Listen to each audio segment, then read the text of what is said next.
Ibn Abbas റളിയല്ലാഹു അൻഹുവിനോട് വന്നിട്ട് ഒരു അറാബി ചോദിക്കുകയാണ്, മൻ യുഹാസിബുന്നാസ യൗമൽ ഖിയാമ, ആരാണ് അന്ത്യനാളിൽ ആളുകളെ വിചാരണ ചെയ്യുക എന്നുള്ളത്. അപ്പോൾ ഇബ്നു അബ്ബാസ് റളിയല്ലാഹു അൻഹു പറയുന്നത് അള്ളാഹ് വിചാരണ നടത്തുമെന്ന് പറഞ്ഞു. അള്ളയാണ് ജനങ്ങളെ അന്ത്യനാളിൽ വിചാരണ നടത്തുക. അപ്പോൾ ഉടനെ അറാബി പറയാണ്, നജൗതു വറബ്ബിൽ കഅബ, നജൗതു വറബ്ബിൽ കഅബ, കഅബയുടെ നാഥനാണ് സത്യം, ഞാൻ രക്ഷപ്പെട്ടു. അള്ളയാണ് വിചാരണ നടത്തുന്നത്, ഞാൻ രക്ഷപ്പെട്ടു.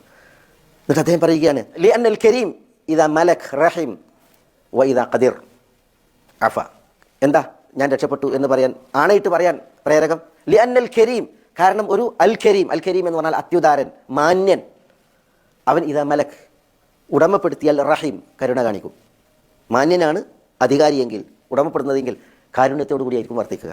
വ ഇദാ ഖദിർ, ഒരു മാന്യൻ, അവന് കഴിവും കെൽപ്പും ഉണ്ടായാൽ, ഒരാളുടെ നേരെ കഴിവും കെൽപ്പും ഉണ്ടായാൽ അഫ, വിട്ടുവീഴ്ച ചെയ്യും, മാപ്പ് നൽകും.